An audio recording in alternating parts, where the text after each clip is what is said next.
मित्रों, रामायण में रावण की पत्नी मंदोदरी तो आप सबको याद ही होगी। जी हाँ, वही मंदोदरी जिसने अपने पति रावण को कई बार गलत कामों को करने से रोका था।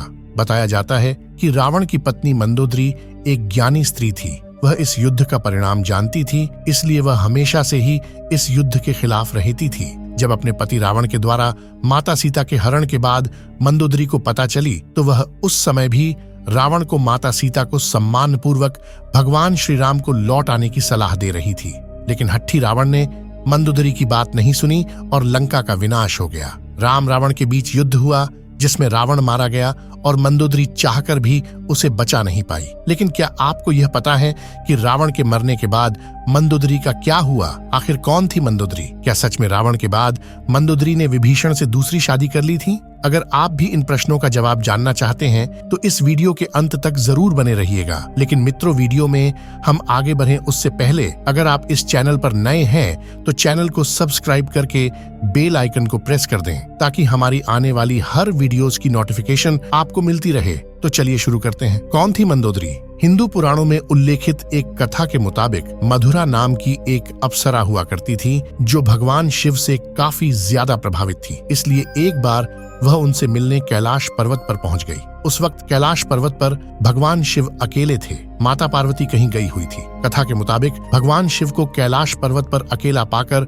अप्सरा मधुरा उन्हें लुभाने की कोशिश करने लगी। कुछ देर बाद जब देवी पार्वती कैलाश पर्वत पर आई तो उन्होंने मधुरा के शरीर पर भगवान शिव का भस्म लगा हुआ पाया, जिसे देखकर माता पार्वती क्रोधित हो गई और क्रोध में आकर उन्होंने मधुरा को श्राप दे दिया कि तुम अगले 12 वर्ष तक मेढक के रूप में जीवन व्यतीत करोगी। माता पार्वती का श्राप और क्रोध देखकर मधुरा डर गई और हाथ जोड़कर उनसे माफी मांगने लगी। जिसके बाद माता पार्वती ने उसे कहा कि सही समय आने पर तुम श्राप मुक्त हो जाओगी। और जैसा कि माता पार्वती ने श्राप दिया था, अप्सरा मधुरा तुरंत ही मेंढकी बन गई। जिसके बाद वह धरती लोक पर विचरण करने लगी। मेढक रूपी मधुरा पृथ्वी लोक पर किसी तरह अपने दिन गुजार रही थी। लेकिन तभी एक दिन अचानक एक भयंकर सर्प मेढकी मधुरा को खाने के लिए उसके पीछे पड़ गया। मेढकी मधुरा अपनी जान बचाने के लिए भागने लगी और भागते भागते वह सप्तऋषियों के आश्रम में पहुंच गई, जहां उन्होंने खीर बनाने के लिए खीर का बहुत बड़ा बर्तन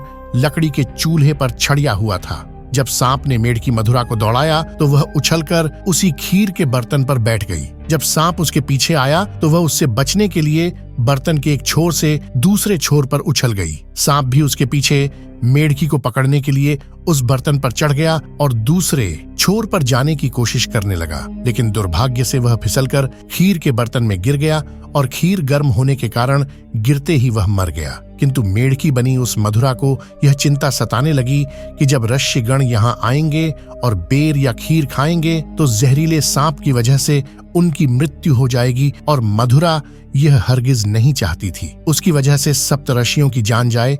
इसलिए वह वहीं बैठकर ऋषियों का इंतजार करने लगी। जैसे ही ऋषि वहां आए, वह उनके सामने ही तुरंत खीर के बर्तन में कूद गए। ऋषियों ने मेढकी को बर्तन में कूदते हुए देख लिया, इसलिए उन्होंने सोचा कि अब तो यह खीर खाने योग्य नहीं है, और उन्होंने खीर को वहीं फैला दिया। खीर फैलाने पर उन्होंने देखा कि उस बर्तन में मेढकी के अलावा एक सांप भी मरा हुआ है। यह देखकर सब ऋषि तुरंत समझ गए कि इस मेढकी ने हम ऋषियों की जान बचाने के लिए अपने प्राणों का बलिदान दे दिया। मेढकी के इस नेकदिली को देखकर सभी ऋषियों ने अपनी शक्ति से उस मेढकी को जीवित कर दिया और उसे कन्या का स्वरूप दे दिया, जिससे अब मधुरा मेढकी से एक सुंदर कन्या बन गई। किंतु लोक समाज के डर से ऋषियों ने इस कन्या को अपने साथ नहीं रखा। उन्होंने महर्षि कश्यप के पुत्र मायासुर को बुलाकर उस कन्या को उन्हें सौंप दिया। मायासुर और उसकी पत्नी हेमा ने उस कन्या को पुत्री के रूप में गोद ले लिया। उन्होंने ही मधुरा का नाम बदलकर मंदोदरी रख दिया। अगर हम बात मंदोदरी के पिता मायासुर की करें तो उसे राक्षसों का विश्वकर्मा कहा जाता था।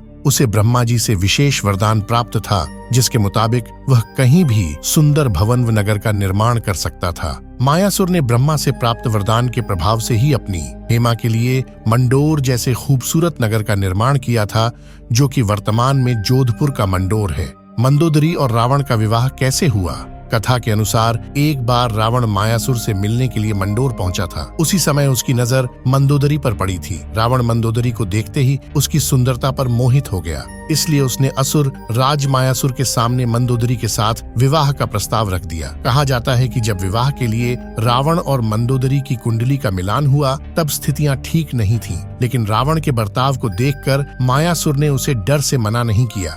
वहीं दूसरी तरफ मंदोदरी भी रावण से विवाह नहीं करना चाहती थी, लेकिन अपने पिता की बातों को टाल न सकी, जिस वजह से मंदोदरी ने रावण से विवाह के लिए हामी भर दी। कहा जाता है कि राजस्थान के जोधपुर के मंडोर में मंदोदरी और रावण का विवाह हुआ था। राजस्थान के जोधपुर के मंडोर रेलवे स्टेशन के पास एक जगह है जिसके बारे में ऐसी मान्यता है कि यहीं पर रावण ने मंदोदरी के संग 7 फेरे लिए थे। कुछ मान्यताओं के मुताबिक भगवान शिव के वरदान के कारण मंदोदरी का विवाह रावण से हुआ था। मंदोदरी ने श्री बेलेश्वर नाथ मंदिर में भगवान शिव की आराधना की थी। यह मंदिर मेरठ के सदर इलाके में है। कहा जाता है कि मंदोदरी ने भगवान शंकर से यह वरदान मांगा था कि उसका पति इस धरती का सबसे विद्वान और शक्तिशाली हो। उस समय रावण ही एकमात्र ऐसा पुरुष था जो धरती का सबसे विद्वान और शक्तिशाली था। कहते हैं रावण मंदोदरी की सुंदरता पर इस कदर मोहित हुआ कि उसकी कई रानियां होते हुए भी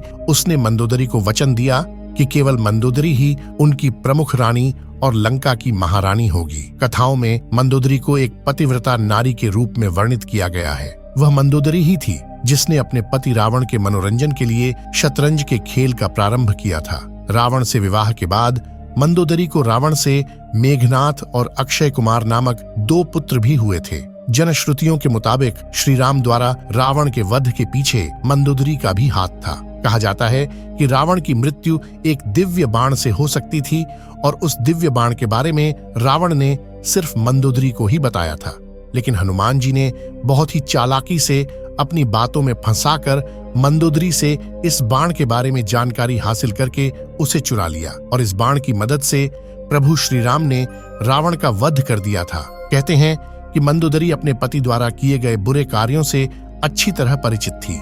वह हमेशा रावण को यही सलाह देती थी कि बुराई के मार्ग को त्याग कर सत्य की शरण में आ जाए, लेकिन अपनी ताकत पर घमंड करने वाले रावण ने कभी मंदोदरी की बात को गंभीरता से नहीं लिया और उसका परिणाम तो आप सभी जानते ही हैं, क्योंकि मंदोदरी ने विभीषण से विवाह। जब रावण ने सीता का हरण किया था उस वक्त मंदोदरी ने इसका विरोध किया। उसने रावण को मां सीता को पुनः राम को सौंपने को कहा था, लेकिन रावण ने मंदोदरी की बात को अनसुना कर दिया। प्रचलित कथाओं के मुताबिक राम रावण के युद्ध में विभीषण और मंदोदरी सहित कुछ गिने चुने लोगों को छोड़कर रावण के पूरे कुल का नाश हो गया था। रावण की मृत्यु की खबर जब मंदोदरी को मिली तो वह विलाप करते हुए युद्ध भूमि में पहुंच गई और रावण के शव को देखकर वह तेज आवाज निकालकर रोने लगी। कहते हैं वहां युद्ध भूमि में मंदोदरी की नजर प्रभु श्री राम से भी टकराई। मंदोदरी को इस तरह से विलाप करता देख प्रभु श्री राम को भी अति दुख हुआ था। लंका के सुखद भविष्य के लिए श्री राम ने विभीषण को लंका का राज्यपाट सौंप दिया था और उन्होंने मंदोदरी के सामने विभीषण से विवाह करने का प्रस्ताव रखा था, लेकिन उस समय मंदोदरी ने इसका कोई उत्तर नहीं दिया। इसके बाद प्रभु श्री राम अपनी पत्नी सीता और भाई लक्ष्मण के साथ वापस अयोध्या लौट गए। वहीं दूसरी तरफ मंदोदरी ने रावण के वियोग में खुद को लंका के महल के कमरे में कैद कर लिया। बहुत दिनों तक इस कमरे में कैद रहने के बाद वह बाहर निकली और फिर उसने विभीषण से विवाह कर लिया। लेकिन कुछ विद्वान इस बात को सीधे तौर पर नकारते हैं। उनका मानना है कि असत्य के बदल दिया है, इनका सच्चाई से कोई भी लेना देना नहीं है। दरअसल इन विद्वानों के मुताबिक मंदोदरी एक पतिव्रता नारी थी। वह अपने पति के प्रति पूरी तरह से समर्पित थी। इतनी महान ज्ञानी और पतिव्रता नारी ऐसा निर्णय नहीं ले सकती। ऐसे में रावण की मृत्यु के बाद मंदोदरी का विभीषण से विवाह करना एक किंवदंती के अलावा और कुछ नहीं है। वैसे दोस्तों, आपको क्या लगता है कि क्या मंदोदरी ने विभीषण से दूसरा विवाह किया था? कमेंट में जरूर बताइए। इस वीडियो में फिलहाल इतना ही। उम्मीद है आपको आज की ये वीडियो पसंद आई होगी। अगर हाँ तो इस वीडियो को लाइक करें और इस तरह की वीडियो को देखते रहने के लिए चैनल को जरूर सब्सक्राइब कर लें। नमस्कार।